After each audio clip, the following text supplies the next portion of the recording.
बच्ची जाग उठी। विनोद और ममता की शादी को 6 साल हो गए थे, पर उनका कोई भी बच्चा नहीं होता। विनोद एक बिल्डर था और काम के सिलसिले में उसे एक दिन शहर से दूर एक नए घर में शिफ्ट होना पड़ता है, जहां आसपास बस जंगल ही जंगल होता है। ममता अपने घर लक्ष्मी नाम की एक औरत को काम पर रख लेती है। एक दिन जब लक्ष्मी और ममता रसोई में खड़े बात कर रहे होते हैं, मैडम जी, वो मैं ना कल काम पर नहीं आऊंगी, मुझे कल डॉक्टर के पास जाना है। डॉक्टर के पास? सब ठीक तो है ना? वो मैडम जी, मैं क्या बताऊं, मेरे पहले ही 4 बच्चे हैं और अब मैं फिर से माँ बनने वाली हूँ। हम गरीब लोग कैसे इसको पालेंगे, इसलिए अब हम और कोई बच्चा नहीं चाहते। अरे कैसी बात कर रही हो लक्ष्मी, अगर तुम्हें ये बच्चा नहीं चाहिए तो ये बच्चा तुम मुझे दे देना। ये सब तो मजाक की बात है मैडम जी। अरे मजाक नहीं कर रही हूँ मैं लक्ष्मी, मैं सच कह रही हूँ। आप मेरे बच्चे की परवरिश करोगे, इससे अच्छी क्या बात होगी मैडम जी। देखते देखते वक्त गुजर जाता है और एक रात लक्ष्मी एक बेटी को जन्म देती है। लक्ष्मी सुबह होते ही अपनी प्यारी सी बेटी ममता को देने आ जाती है। लीजिए मैडम जी, अब आज से ना ये आपकी बेटी है। मैं अब घर से काम पर नहीं आऊंगी क्योंकि कुछ महीनों के लिए अपनी माँ के पास गांव जा रही हूँ। ममता ये खुशखबरी विनोद को देने के लिए उसके पास बच्ची को लेकर जाती है। ये देखो विनोद, हमारी बेटी लक्ष्मी को बेटी हुई है और वो आज अपनी बेटी हमें देकर अपने गांव चली गई। बेटी? लक्ष्मी को बेटी हुई है? पर मुझे तो बेटा चाहिए था। इसको तो मैं जान से मार दूंगा। चलो इसे मुझे दो। नहीं विनोद, ऐसी बातें मत करो। विनोद को उस बच्ची पर जरा भी तरस नहीं आता और वो गला दबाकर उसे मार डालता है। उसके बाद वो उसे घर के पीछे एक गड्ढा खोदकर उसमें दफना देता है। कुछ दिन बीत जाते हैं, पर फिर एक रात घर के पीछे एक कुत्ता बुरी तरह से भौंकने लगता है। अब क्या इस कुत्ते की माँ मर गई है जो ऐसे रो रो कर शोर मचा रहा है? उसे तो मैं चुप नहीं करा सकती, पर तुम क्यों कुत्ते से भी ज्यादा शोर मचा रहे हो? चुपचाप सो जाओ ना और मुझे भी सोने दो। कुत्ता उसी जगह भौंक रहा होता है जहां विनोद ने उस बच्ची को दफनाया होता है। अचानक से वहां जमीन फटने लगती है और उसमें पड़ी बच्ची को देखकर कुत्ता जोर जोर से भौंकने लगता है। मरी हुई बच्ची की आंख खुल जाती है। मैं जाग गई मम्मी, मैं जाग गई पापा, मैं आ रही हूँ आपके पास अपनी मौत का बदला लेने।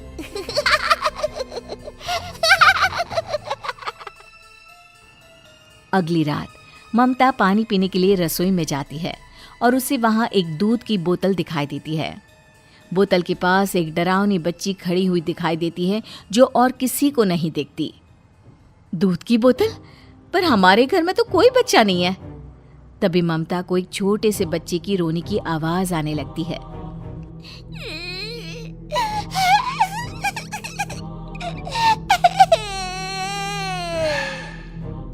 वो डरावनी बच्ची कोने में रो रही थी, पर वो ममता को दिख नहीं रही। अब ये बच्चे की रोने की आवाज कहाँ से आ रही है? यहाँ तो कोई दिख भी नहीं रहा। ममता पहले इधर उधर देखती है, फिर वो खिड़की के बाहर झांकती है, पर वहां भी कोई नहीं होता। फिर अचानक से ममता के पीछे से किसी हंसते हुए बच्चे के भागने की आवाज आती है।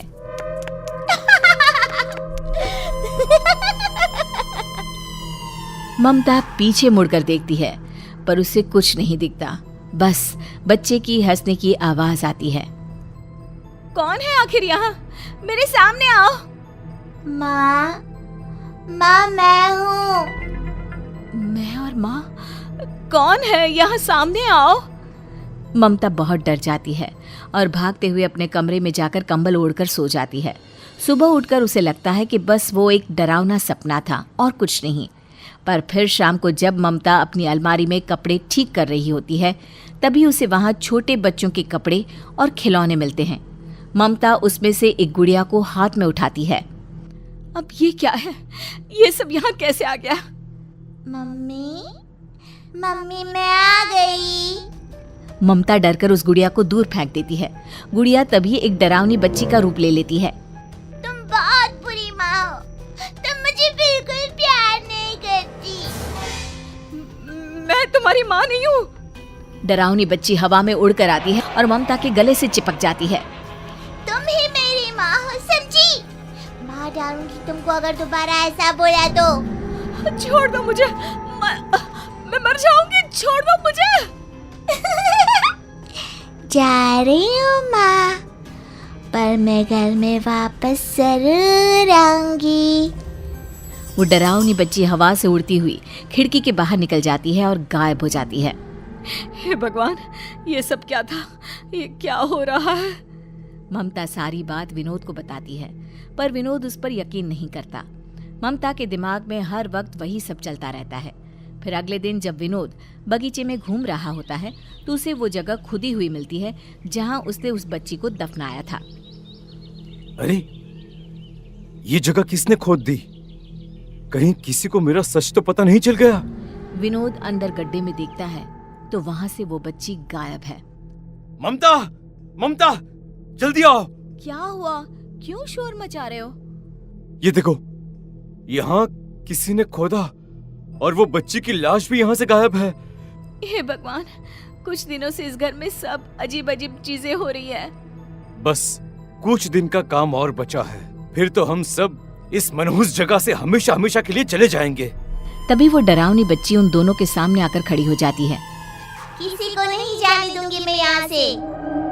मैंने बोला था ना यहाँ कोई है, तुमने मेरी बात नहीं मानी। हाँ ममता, पर अब हम क्या करें? अब कुछ नहीं कर पाओगे।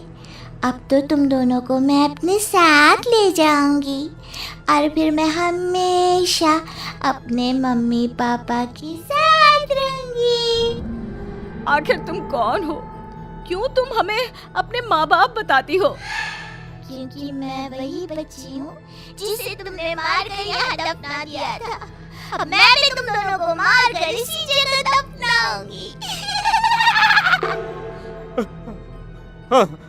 हमें माफ कर दो, छोड़ दो हमें, छोड़ दो। आपने मुझे क्यों मार दिया पापा? आपने भी मुझे नहीं बचाया मम्मी। ऐसा क्यों किया? मेरी क्या गलती थी? यही कि मैं लड़की थी। नहीं बेटा, मैं तुमसे बहुत प्यार करती थी, सच में। मैं बस तुम्हें बचा नहीं पाई, मुझे माफ कर दो। नहीं करूंगी, किसी को माफ नहीं करूंगी, मार डालूंगी सबको।